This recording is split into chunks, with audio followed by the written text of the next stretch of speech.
अगर ख्वाब में सांप नजर आए तो क्या मतलब हो सकता है?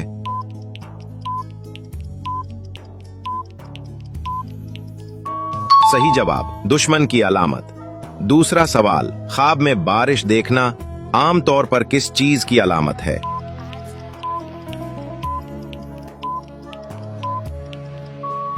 सही जवाब, रहमत। तीसरा सवाल, ख्वाब में अपने आप को उड़ता हुआ देखना किस चीज की निशानी है?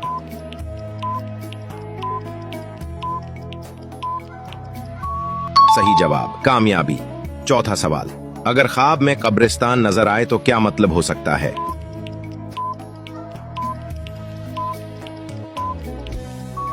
सही जवाब, रूहानियत की तरफ रुझान।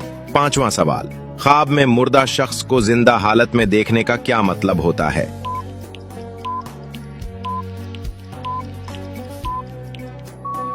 सही जवाब, दुआ की हाजत।